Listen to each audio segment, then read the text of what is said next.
তো ফ্রেন্ডস, তোমরা জিজ্ঞেসলা যে ঋষভের বাবা কই গেছিল এতদিন থেকে। তো ঋষভের বাবা গেছিল অ্যাকচুয়ালি সিমলা, মানে হিমাচলের সিমলা।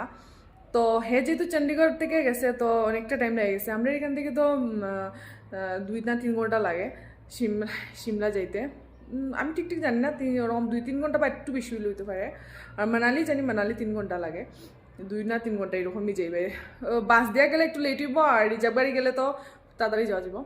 তো মানে হ্যাঁ খর যদি হিলস এরিয়া যদি ঘুরতে হয়, মানে সিমলা এত সুন্দর। ফার্স্ট টাইম হিমাচলে থাকলে কিন্তু সিমলা আমরা একটু গেছিলাম না। তো হে গিয়াইছে, মানে খর এত সুন্দর। যদি তোমরা ভিডিও আনছে, কয়েকটা ভিডিও আনছে, আর বেশিটা তো করতে পারছে না। তো যাই হোক, তোমরা যদি কোনোদিন হিলস এরিয়া ঘুরতে চাও তো হিমাচলের সিমলা একবার আইয়া দেখো।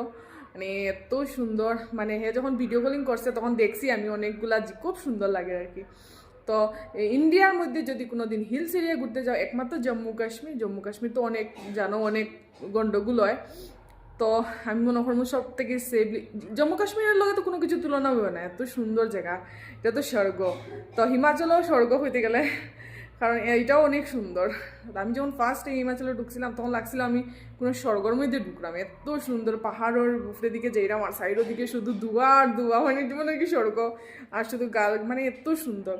তো তোমরা যদি কোনোদিন ঘুরতে চাও হিলস এরিয়াত, আর মানে কোনো সমস্যা থাকে না, জম্মু কাশ্মীরে একটু সমস্যা থাকে, তো হিমাচলের সিমলাতে আইও বা মানালি আইও। আরও অনেকটা জায়গা আছে, ডালহৌসি আছে, কিন্তু সিমলা ঘুরতে শিওর আইও।